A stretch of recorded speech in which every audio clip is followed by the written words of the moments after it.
Judas, Epístola de Judas. Só tem um capítulo, Judas. É todo o capítulo. São apenas 24 versículos, no instante nós lemos e já fica como leitura devocional da nossa escola dominical e também o texto que nós iremos nos deter nesta manhã para a meditação. Eu vou iniciar o versículo 3 e nós vamos prosseguir. Amados, quando empregava toda diligência em escrever-vos acerca da nossa comum salvação, foi que me senti obrigado a corresponder-me convosco, exortando-vos a batalhardes diligentemente pela fé que de uma vez por todas foi entregue aos santos. O versículo 11 ainda de Judas diz: ai deles, porque prosseguiram pelo caminho de Caim e, movidos de ganância, se precipitaram no erro de Balaão. Então, irmãos, Judas, nesse texto, ele nos convoca a batalhar pela fé, que de uma vez por todas foi entregue aos santos. No versículo 3: e a razão desse cuidado para com a fé evangélica é sempre a presença dos falsos líderes na igreja, como diz Judas no versículo 4, quando ele diz: pois certos indivíduos se introduziram com dissimulação, os quais desde muito foram antecipadamente pronunciados para esta condenação, homens ímpios que transformam em libertinagem a graça do nosso Deus e negam o nosso único soberano Senhor e Senhor Jesus Cristo. Então essa é a razão para o cuidado com a fé evangélica. Judas, ainda no versículo 11, adverte a igreja do Senhor, a noiva de Cristo, acerca desses falsos líderes, e nos mostra 3 exemplos bíblicos de líderes que não devem ser modelo para a igreja. Então, nesta manhã, nós vamos ver 3 exemplos de líderes que não devem ser modelo para a igreja de Deus. O primeiro exemplo que Judas cita é Caim.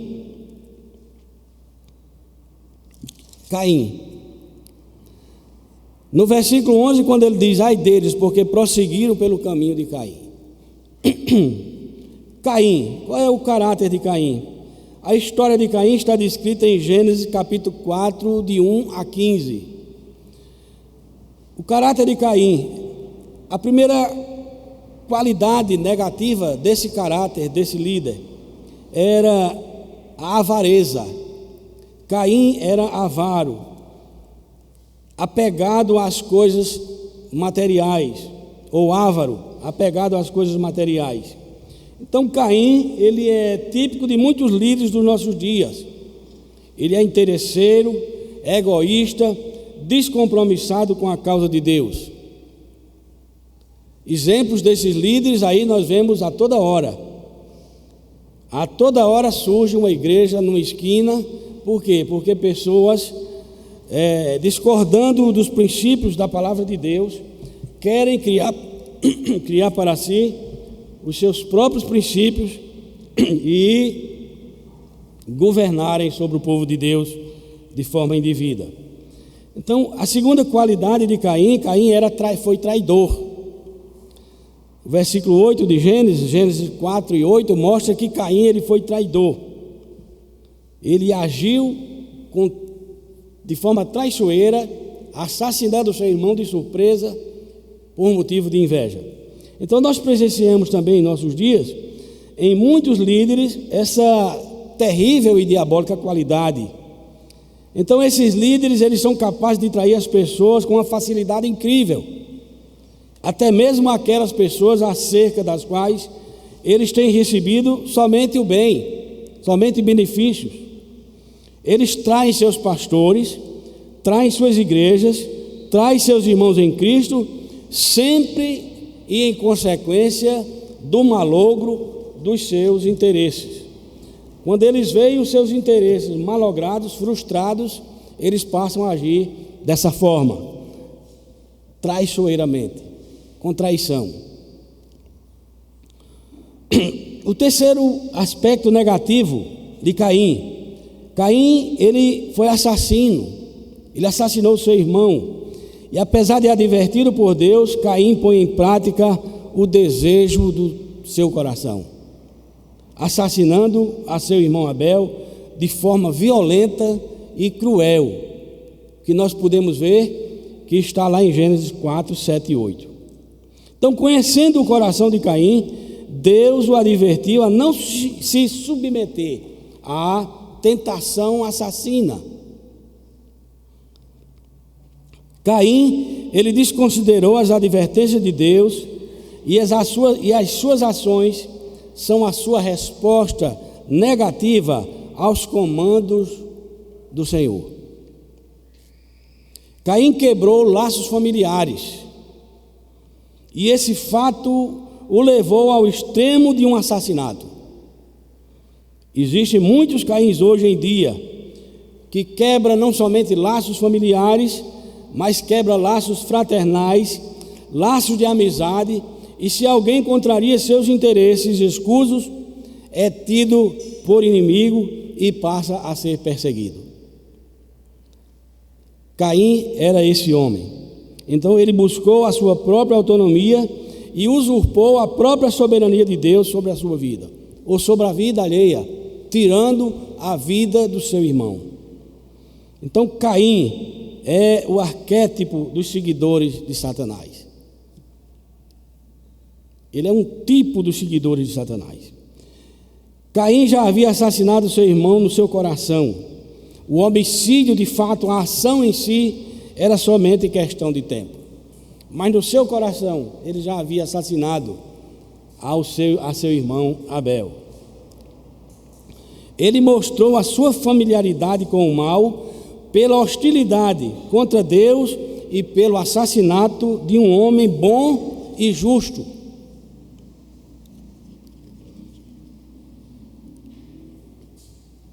E é de nós chamarmos a atenção para a seguinte pergunta: que tipo de homens ou de líderes estão pastoreando hoje as nossas igrejas? Não estamos fechando os olhos para esse tipo de liderança? O segundo exemplo que nós vamos ter nesta noite, negativo para a igreja, é o exemplo de Balaão. A história de Balaão está lá em Números 31, especificamente o versículo 16. Se alguém tem aí, abra a sua Bíblia em Números 31, verso 16.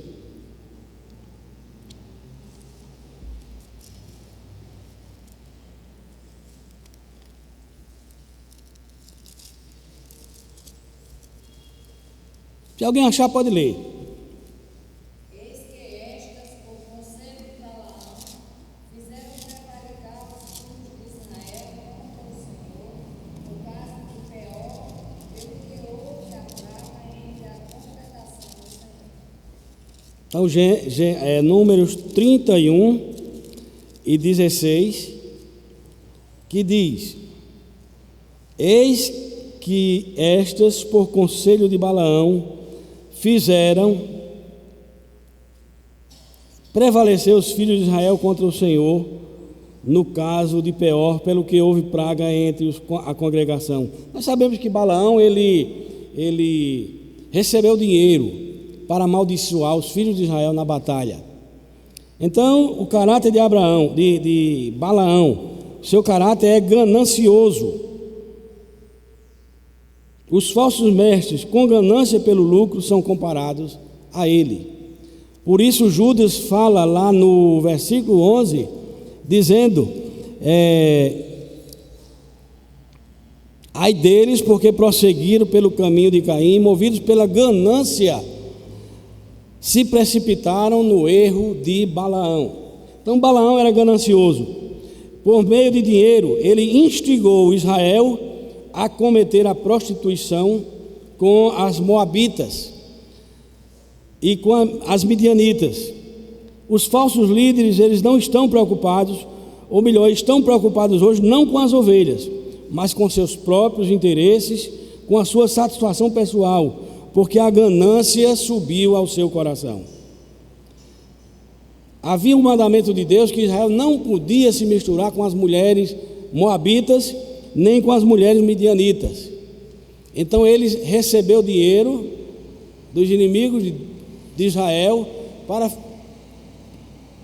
fazer com que os israelitas se prostituíssem com essas mulheres ímpias.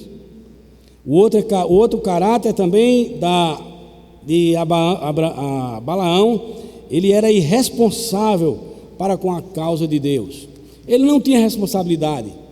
Para ele o que interessava era somente seus interesses. E seu nome se tornou sinônimo de falso mestre. Lá em Apocalipse capítulo 2 e 14, Balaão é símbolo de um falso mestre, de um impostor, de um falso profeta. Então Balaão pecou deliberadamente contra aquilo que ele sabia ser a vontade de Deus. Deus ordenou que quando Israel possuísse a terra, não se misturasse com as mulheres, os filhos de Israel não se misturassem com as mulheres daquela terra. E a Balaão, por dinheiro, por ganância, instigou justamente isso. Então ele pecou contra aquilo que sabia ser a vontade de Deus. Ele pecou em tentar amaldiçoar o povo, porque ele sabia que o povo de Israel era o povo eleito de Deus, era o povo da aliança. E esse pecado na vida de Balaão foi um pecado de grande gravidade, de enorme gravidade. Então, quando um homem deseja fazer a sua própria vontade, irmãos, e está decidido a isto, de pouco serve para ele o conhecimento de que Deus tem outra opinião.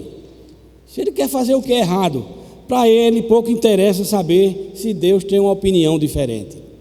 Ele vai ser quanto mais, ele vai ser teimoso, ele vai ser obstinado naquilo que ele sabe que está errado, mas pela sua ganância, pelo orgulho do seu coração, ele vai fazer aquilo que está errado, mesmo que seja contrário à vontade de Deus.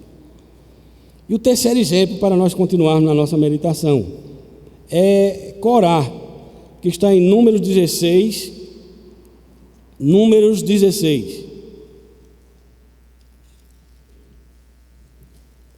O capítulo 16 de Números trata da rebelião de Corá, Datã e Abirão contra Moisés. Eles questionaram a autoridade de Moisés e subiram com 250 príncipes de Israel para se rebelar contra Moisés, porque não estava querendo aceitar a autoridade de Moisés. Eu vou ler aqui os 3 primeiros versículos do capítulo 16 de Números. Corá, filho de Izar, filho de Coate, filho de Levi, tomou consigo a Datã e a Abirão, filhos de Eliabe, e a Aom, filho de Pelete, filho de Ruben. Mas não era o nosso Ruben, não. Filho de Ruben. Levantaram-se perante Moisés com 250 homens dos filhos de Israel, príncipes da congregação, eleitos por ela, varões de renome, e se ajuntaram contra Moisés e contra Arão, e lhes disseram: basta, pois que toda a congregação é santa, cada um deles é santo, e o Senhor está no meio deles. Porque, pois, vós vos exaltais sobre a congregação do Senhor? Rebeldia, insubordinação. Por que vos levantais contra a congregação do Senhor? Então Corá e os seus companheiros insurgentes, ele foi o líder dessa rebelião. 250 príncipes. A Bíblia diz que eles eram eleitos, escolhidos pela congregação, para assistir à congregação, para serem exemplos, bons exemplos, não maus exemplos. Basta.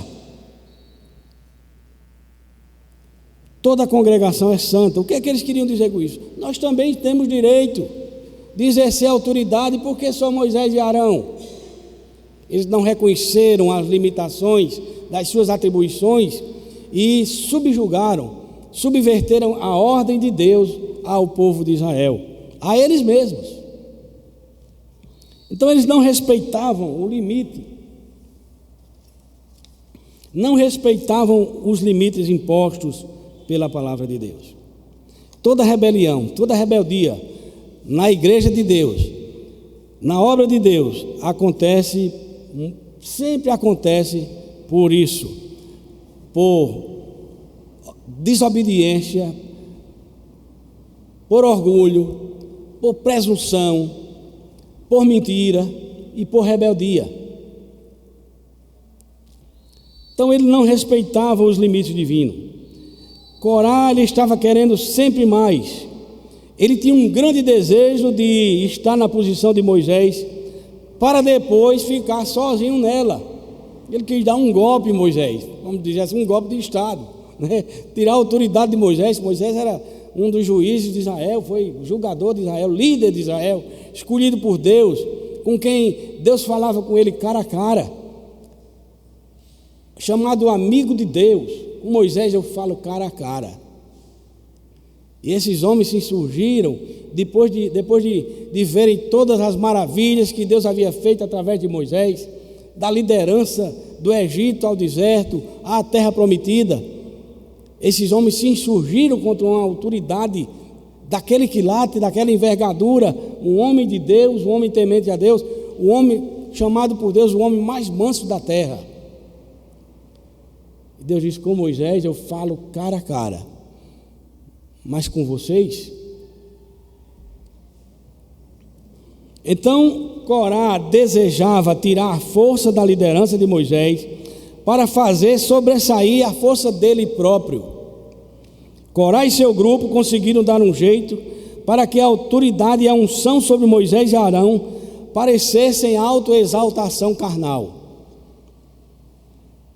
e despotismo, mas eles estavam se insurgindo, irmãos, contra o próprio Deus. Então eles não respeitavam o limite ou os limites das suas funções. Como Corá e seu grupo, existem pessoas que são especialistas em se aproveitarem de contratempos e dificuldades, a fim de denunciarem a administração de um líder ou a sua, entre aspas, incapacidade de realizar o que promete. Mas Deus mesmo é quem se levanta para enfrentar essa gente obstinada. Aqueles que não têm limites descobrirão tardiamente a força que tem o basta de Deus. Vamos ver esse basta de Deus, como foi que Deus agiu para dar um basta e uma lição nesses insurgentes. Números 16, 28 a 33.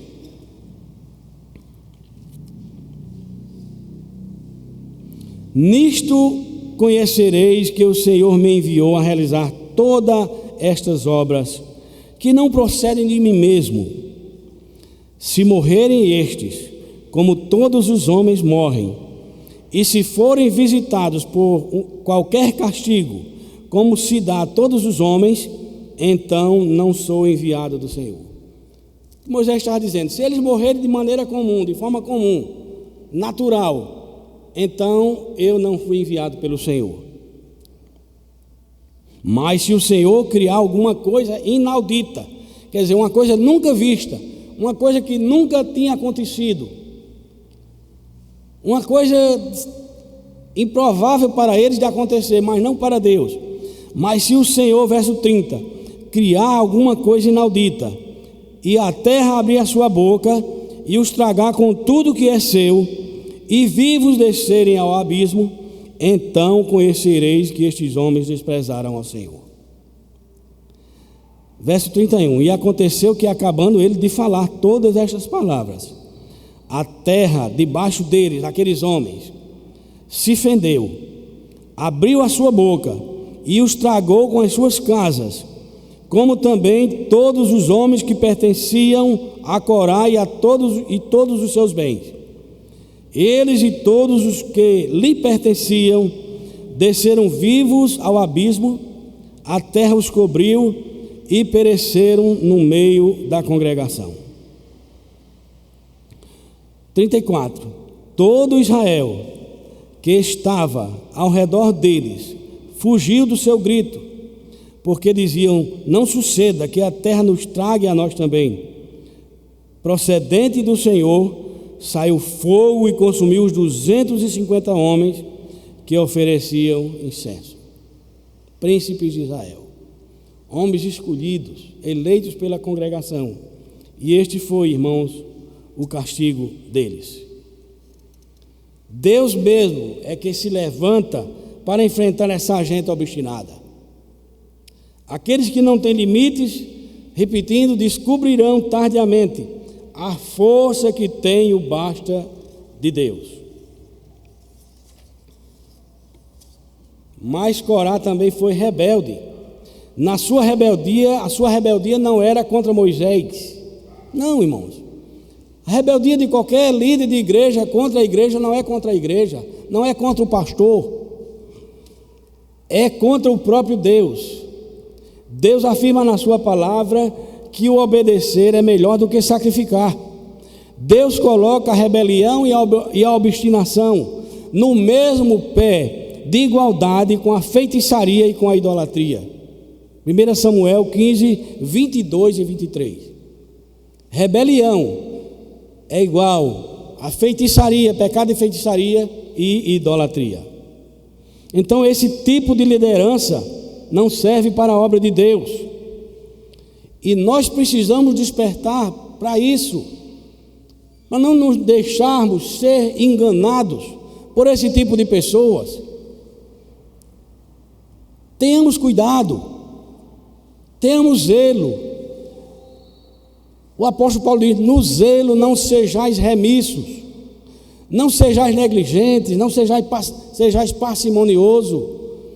O zelo pelas coisas de Deus, aquele zelo que Cristo teve quando expulsou os vendilhões do templo, quando ele disse: o zelo da tua causa me consumirá, o zelo da tua obra me consumirá. Como Paulo disse: eu me gastarei e me deixarei gastar pelas vossas almas. Nós temos hoje líderes que não estão mais fazendo isso.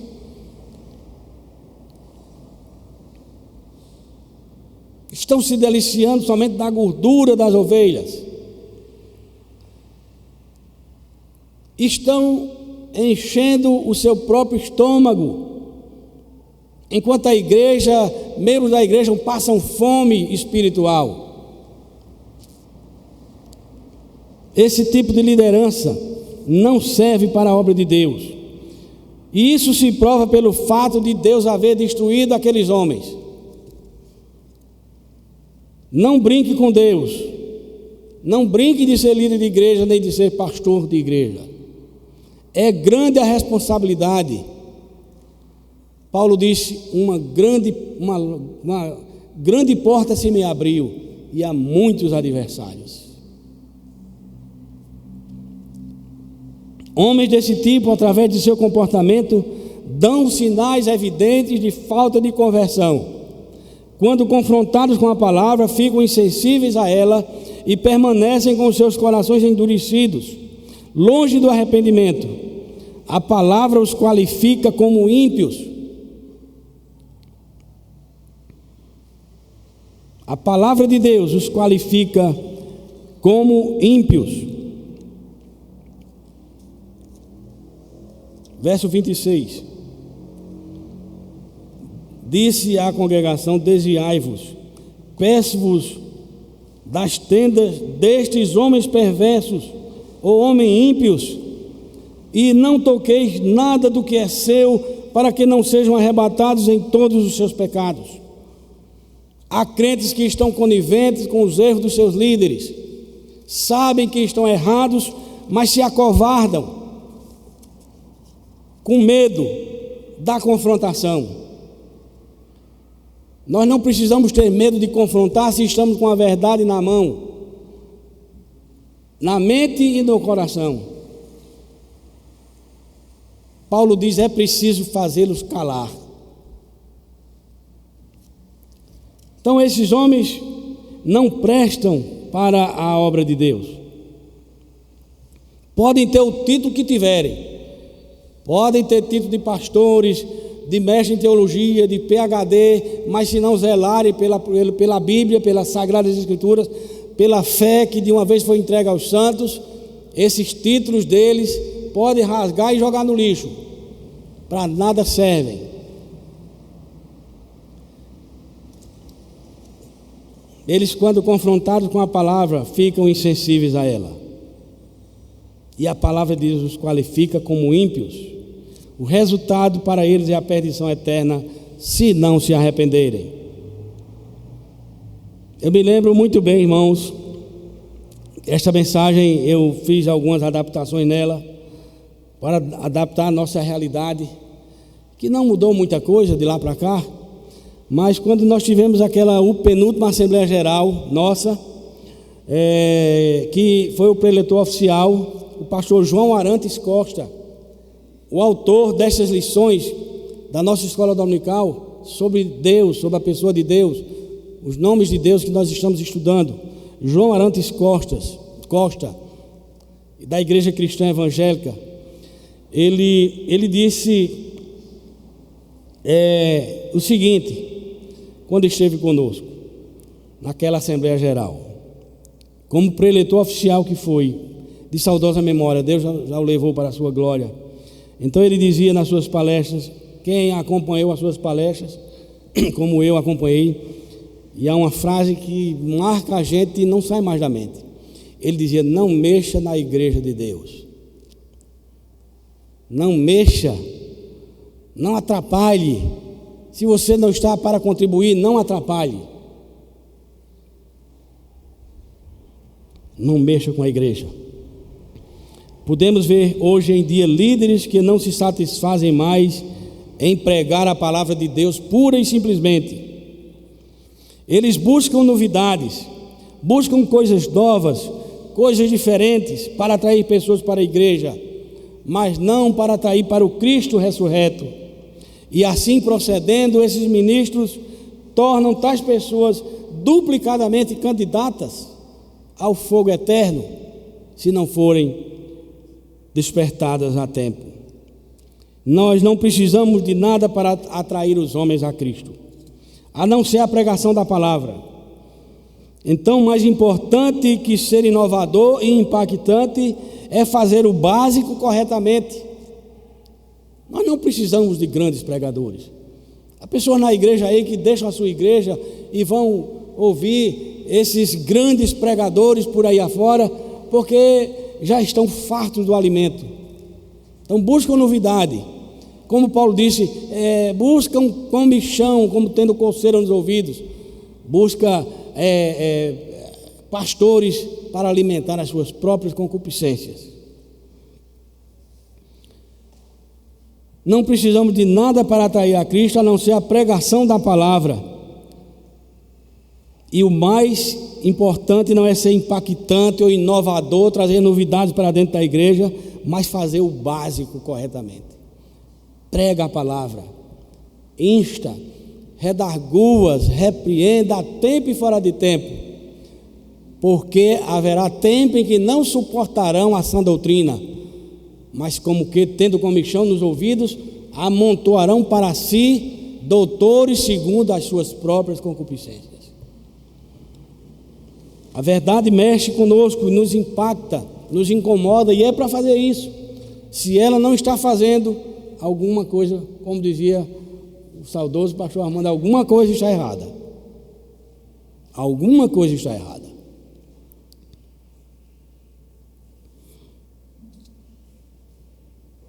Buscam novidades, coisas novas, coisas diferentes, para atrair as pessoas. Irmãos, existe uma coisa muito curiosa acerca de Billy Graham. Billy Graham, quem ouviu Billy Graham pregando na televisão, muitos aqui têm a minha idade e ouviram, ou podem ouvi-lo ainda através de vídeos, né, da época. Billy Graham, ele foi o maior pregador do século XX. Os sermões dele eram básicos, com todo respeito, meio assim, feijão com arroz, mas era a Bíblia pura, ele ia no âmago das pessoas. Então, se você assistir vários vídeos disponíveis dele pregando para estádios lotados, verá que ele não falava nenhuma novidade estonteante. Ele não vinha com algo diferente, ele não vinha com novidades. Ele falava aquilo que era bíblico. Ele não precisava falar algo mais do que a Bíblia mandava pregar. Palavra. Pois a verdade que liberta e salva o pecador é antiga mesmo. E ela estava estampada na cruz, nas mensagens que Billy Graham pregava.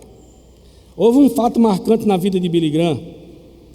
Depois que ele deixou de ser pregador, não vou dizer que se aposentou, que pregador não se aposenta, pastor não se aposenta. Ele apenas pode diminuir as suas atividades, mas ele sempre estará pregando. Então, depois que ele deixou de ser aquele famoso pregador, de estar pregando para estádios, ele visitou a Inglaterra. E conta-se que no dia seguinte à sua pregação, alguns jornais anunciavam que a sua mensagem estava atrasada uns 50 anos. Sim, jornais repercutindo a visita daquele grande pregador, mas dizendo, de Billy Graham, mas dizendo que a sua mensagem estava atrasada uns 50 anos. Até mesmo no Brasil, o jornal O Estado de São Paulo registrou a sua visita ao nosso país, em 1962, eu tinha apenas 4 anos. Tamanho foi o alcance de Billy Graham. Um jornalista então lhe perguntou o que ele pensava dessa avaliação que havia sido feita das suas pregações pelo jornalista inglês, que sua mensagem estava atrasada uns 50 anos. Então ele deu uma resposta que calou. Ele disse: eu acho uma pena que a minha mensagem esteja atrasada somente 50 anos. Eu queria que a minha mensagem estivesse atrasada 2000 anos. Eu queria que ela estivesse estampada na cruz. Não só 50 anos, mas 2000 anos. O Evangelho, quanto mais pregado, quanto mais antigo, a história de Cristo, quanto mais antiga. Como nos diz o hino, conta-me a bela história de Cristo e seu amor, de Cristo e sua glória, de Cristo e seu perdão. Quanto mais antiga, quanto mais arcaica, quanto mais simples, mais próxima, mais perto da cruz de Cristo. John MacArthur Jr., ele estava certo quando ele disse: se existe algo que a história nos ensina, este ensino é que os ataques mais devastadores, desfechados contra a fé, sempre começaram com erros sutis, surgidos dentro da própria igreja. Surgidos dentro da própria igreja. Os piores inimigos da fé cristã são aqueles que se dizem cristãos e não se apegam à fé bíblica. Em sua epístola, Judas apresenta no versículo 4 a razão por que a igreja precisava aprender a batalhar pela fé, ao invés de, naquele contexto, de falar sobre a salvação comum, alertando os crentes. Então Judas disse: irmãos, ao invés de eu falar sobre a salvação comum, eu quero falar com os irmãos sobre outra coisa. Eu queria falar aos irmãos a respeito do versículo 4.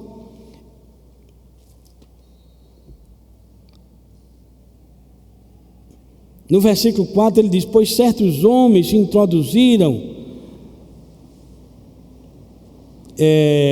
furtivamente, com dissimulação.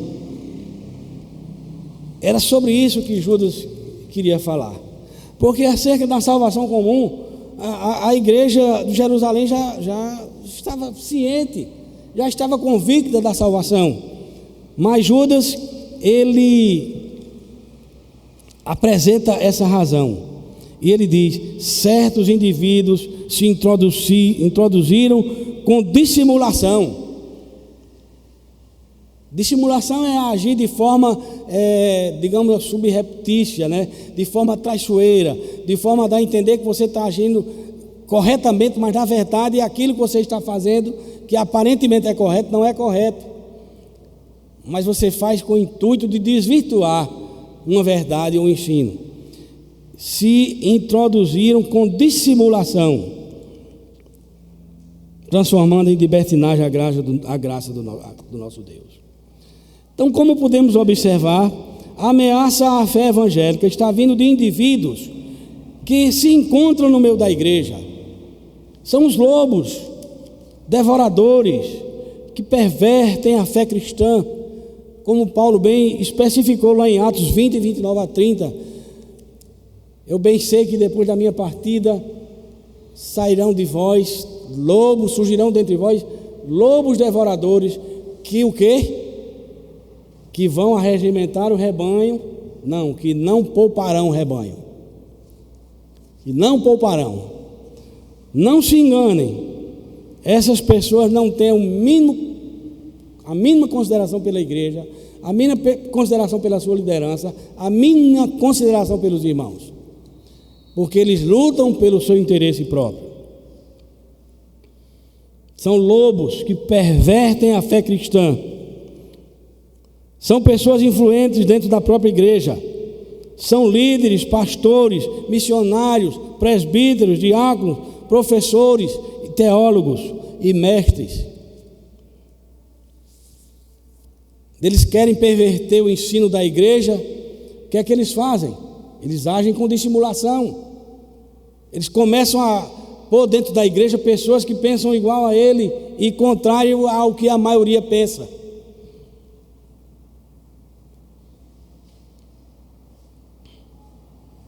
Como está acontecendo na Inglaterra e na França com os muçulmanos. Eles estão tomando conta de tudo. Então eles agem assim. E Paulo profetizou isso. Judas também viu essa profecia sendo cumprida. Nos versos 17, 18 e 19 de Judas, nós vemos isso. Judas diz: vós, porém, a profecia diz o título do assunto, a profecia bíblica, apostólica e exortações. Vós, porém, irmãos, lembrai-vos das palavras anteriormente proferidas pelos apóstolos do nosso Senhor Jesus Cristo, os quais vos diziam: no último tempo haverá escarnecedores andando segundo as suas ímpias paixões.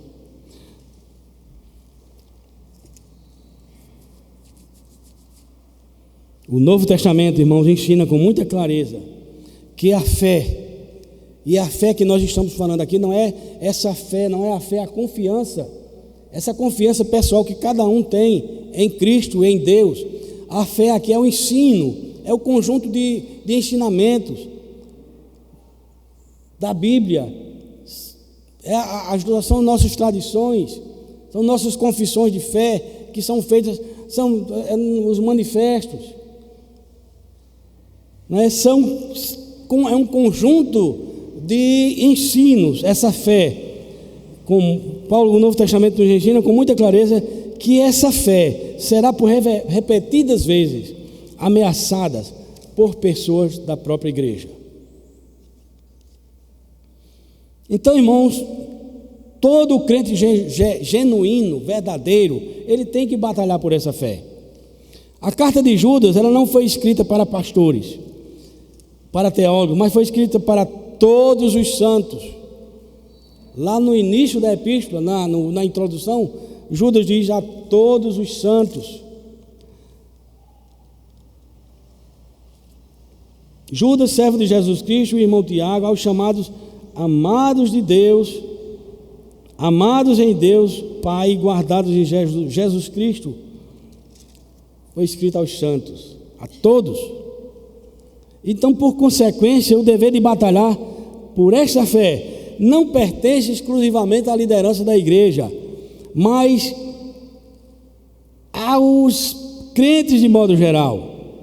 Batalhar pela fé é um dever de todo crente salvo em Jesus Cristo. No entanto, para batalharmos bem, teremos de nos preparar bem, e o próprio escritor nos dá as diretrizes.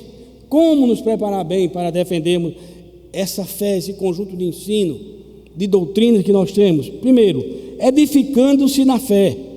É o ensino de Judas, no versículo 20. Ele diz: vós, porém, amados, edificando-vos na vossa fé santíssima, orando no Espírito Santo. Então, a primeira coisa, edificar-se na fé. Como devemos fazer isso? Como devemos nos edificar, crescer na fé? Como nos diz a Escritura, crescer na graça e no conhecimento do nosso Senhor e Salvador Jesus Cristo. Devemos perscrutar, analisar, pesquisar, ler as Sagradas Escrituras de maneira incansável. Eu me lembro que nas pregações o pastor Deneci disse: está na Bíblia, irmãos, é só ir lá olhar, vem com novidade, está lá na Bíblia, é assim. Então, edificando-se na fé, lendo as Escrituras, analisando, pesquisando, insistindo na leitura sistemática da palavra de Deus. Jesus disse: porventura não errais vós, em razão de não conhecerdes as Escrituras, nem o poder de Deus? Marcos 12, 24. Estudem, irmãos, meditem, se edifiquem, cresçam no conhecimento de Deus. Deus lamenta, através dos profetas, essa falta de conhecimento, quando Oséias diz lá no capítulo 6 e 4: meu povo está sendo destruído porque lhe falta conhecimento, por falta de conhecimento. Então, a melhor defesa da fé é conhecer a própria fé que nós professamos. Como é que nós vamos nos defender se nós não lemos, não estudamos, não meditamos na palavra? A segunda maneira como podemos batalhar por essa fé é orando no Espírito Santo. Versículo 21, Judas diz: guardai-vos no amor de Deus, esperando a misericórdia de nosso Senhor Jesus Cristo para a vida eterna. O verso 20, orando no Espírito Santo, é o versículo 20, a parte final: edificando-vos na nossa fé santíssima, orando no Espírito Santo. Oração, leitura da Bíblia e oração. Devemos ter em mente que a batalha da fé envolve muito mais que um esforço intelectual. Não basta nós conhecermos intelectualmente. Tem muitos ateus por aí afora que conhecem mais a Bíblia do que muitos crentes. Conhece, mas não tem a experiência da conversão. Então, lê, mas não tem a experiência, a vivência. Então, devemos ter em mente isso. Essa batalha, ela envolve mais que um mero esforço intelectual para entendermos as Escrituras. Precisamos alargar nossa visão e enxergar não somente as suas consequências dessa falta de leitura, mas a verdadeira causa do desvio doutrinário, que é a falta do conhecimento da Bíblia. Então, notemos que as Sagradas Escrituras asseveram dizendo que a batalha ela é espiritual. Não é uma batalha física. Não é o crente num ringue brigando com outros crentes para ver quem vai ganhar, não, irmãos. É uma batalha espiritual, como Paulo diz lá em Efésios 12, 6 e 12. Pois não é contra a carne e o sangue que temos que lutar. Nós não temos que lutar contra o nosso semelhante. Nós vamos esmurrar o nosso semelhante, nós vamos esmurrar nós mesmos. Não é contra a carne e o sangue que temos de lutar, mas sim contra os principados. Vejam a hierarquia dos poderes do mal, contra os principados, contra as potestades, contra os príncipes dessas trevas, contra as hostes espirituais da iniquidade nas regiões celestes. Nós temos o conhecimento de um mundo espiritual invisível, e nós vemos muitas vezes, sentimos muitas vezes as suas consequências, porque Satanás ele não para, ele sabe que as portas do inferno não podem prevalecer contra a igreja. Então ele tenta tumultuar, ele tenta perturbar, ele tenta atrasar a obra de Cristo na terra. E como é que ele faz isso? Desvirtuando o ensino da palavra. As falsas doutrinas e heresias sempre partem do coração humano, pois é lá que se encontra o depósito de todo tipo de males.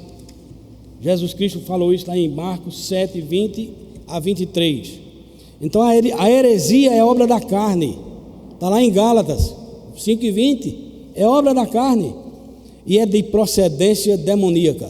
1 Timóteo 4, versículo 1.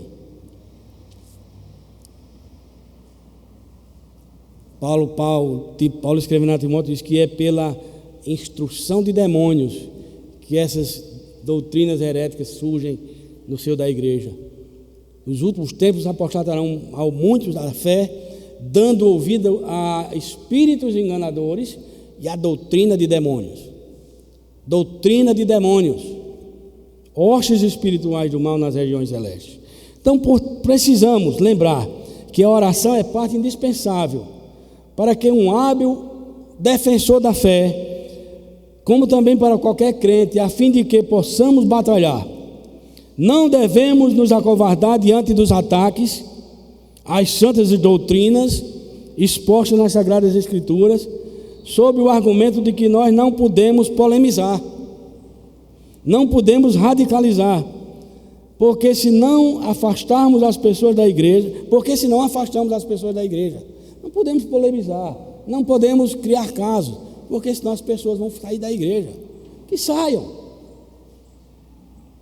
que permaneçam aqueles que querem cultuar a Deus em espírito e em verdade. Então eles dizem isso. Eu me lembro que uma vez, um fato que foi objeto dessa mensagem na época, aconteceu na então congregacional a qual pertencia.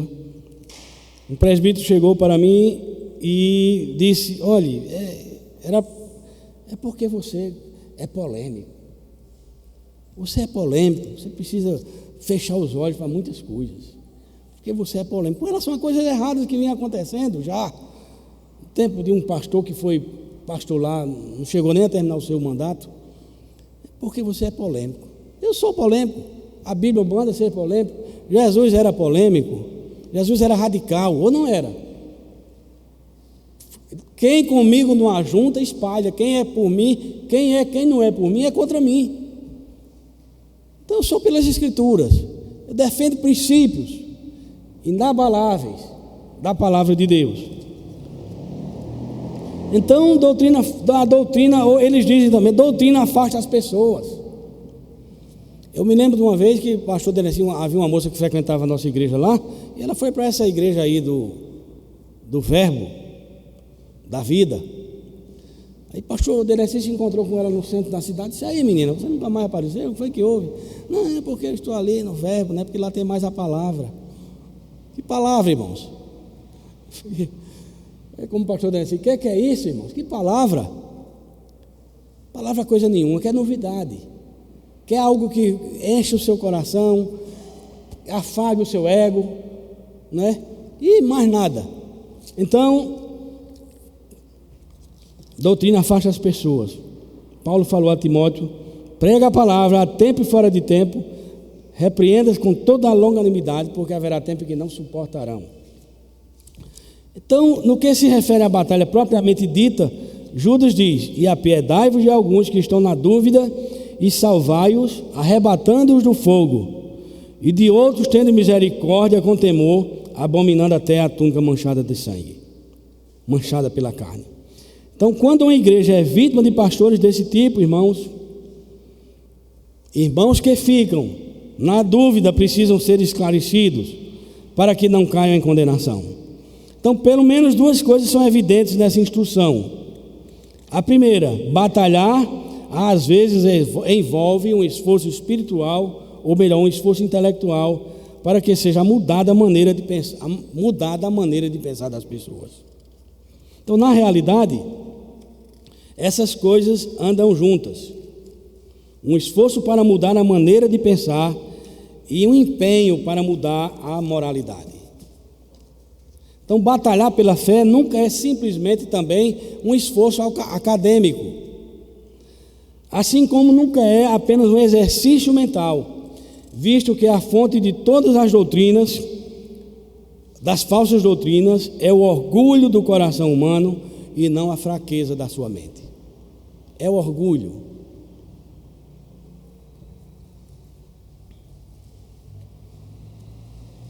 É um filme chamado O Advogado do Diabo. Eu assisti esse filme e esse advogado é um advogado bem sucedido, bem casado, ganha muito dinheiro, mas recebe uma proposta para trabalhar para uma pessoa, que essa pessoa é justamente Satanás.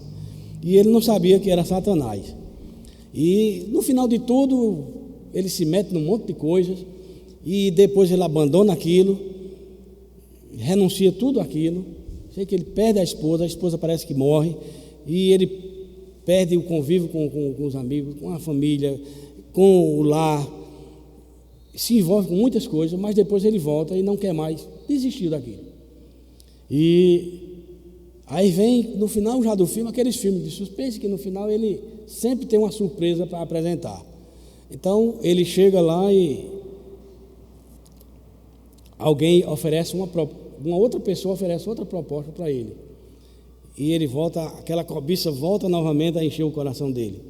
E no final do filme aparece a figura do inimigo, dizendo: a cobiça é o meu pecado predileto. A cobiça é o meu pecado predileto. E esse é o pecado predileto, irmão, de muitas pessoas. Talvez de muitos crentes, de muitas pessoas que se dizem crentes, que estão na igreja. Então, batalhar nunca é um esforço acadêmico e também não é um esforço mental, visto que a fonte de todas as falsas doutrinas é o orgulho do coração humano e a cobiça. Então essa é a razão porque Judas nos exorta a crescer na fé, orando e permanecendo no amor de Deus antes de batalharmos, orando no Espírito Santo, lendo, se instruindo, se atualizando, lendo bons livros de autores tradicionais, de autores conservadores. Então viver a fé, irmãos, é o melhor argumento que os crentes possuem a favor da fé. Viver essa fé, viver os nossos princípios, nos deleitarmos neles, nas nossas doutrinas.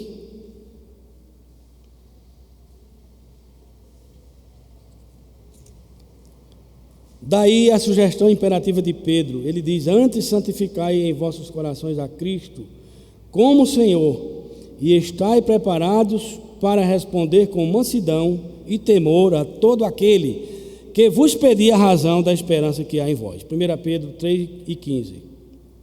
Então a maneira como você luta é tão importante quanto o conteúdo dos seus argumentos.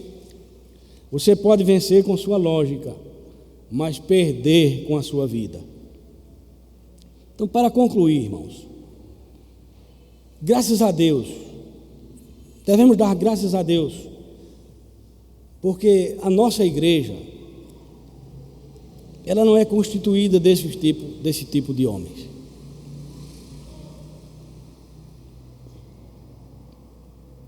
Eles podem até estar dentro de nossas igrejas, ocupando cargos, cantando no coral, fazendo parte das uniões, ou mesmo pastoreando, mas eles nunca fizeram parte dela. A igreja de Cristo, a igreja remida, a igreja invisível, a igreja pura, esses homens não fazem parte dela. Eles fazem parte da igreja visível, a qual nós não podemos ver, porque existe o joio e o trigo juntos. Por isso eu digo, eles podem até estar dentro das nossas igrejas, mas eles não fazem parte da igreja verdadeira, da igreja de Cristo, da igreja remida com o sangue do Cordeiro. Judas 17-19.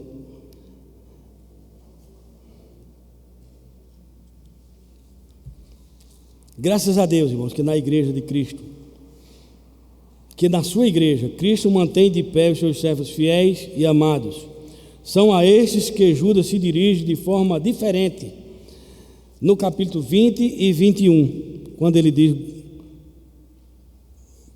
vós amados, edificando-vos na vossa fé santíssima. Judas aqui está se dirigindo aos crentes verdadeiros, aqueles verdadeiramente transformados, aqueles que estão imunes a tudo isso, aqueles que já lavaram a sua vida, as suas vestes no sangue do Cordeiro, aqueles que foram transformados, aqueles que foram regenerados, estes jamais serão alcançados pelos ensinos falsos. Então ele diz: guardai-vos no amor de Deus, esperando a misericórdia do nosso Senhor Jesus Cristo para a vida eterna. Vós, porém, amados, lembrai-vos destas coisas. E para crentes fiéis, Judas nos adverte que nós devemos nos precaver desses ensinos falsos, trazendo à memória aquele que nos pode dar esperança. Nós precisamos estar atentos. Estai, pois, apercebidos. A atenção com relação a isso. Nunca baixarmos a nossa guarda. Nunca permitir que esses ensinos, muitas vezes atrativos, porque são ensinos de homens, são atrativos, sem dúvida que são atrativos. Mas devemos ter cuidado. Porque Satanás, ele pinta o pecado, ele dá uma aparência bonita, né? Uma aparência boa, bela, agradável, atraente ao pecado, para depois vos enlaçar com as suas artimanhas. Que o antigo pastor pregou há anos atrás na igreja na Epitácio Pessoa, pastor Raimundo Paiva, o pecado pintado. Cores atraentes, cores atrativas, que enganam. Você não vê as crianças? Observem as crianças. O que é que atrai crianças? As coisas coloridas, as coisas diferentes, aquelas coisas que chamam a atenção. É assim que Satanás age na nossa vida. Nós nos apercebamos dessas verdades, que nós retenhamos firmes esses ensinos, que cresçamos, que prossigamos, busquemos ao Senhor de todo o nosso coração, que prossigamos em conhecê-lo cada dia nas nossas vidas, para que o Senhor seja engrandecido e glorificado através de nós, através da sua igreja. Que Ele nos abençoe. Amém.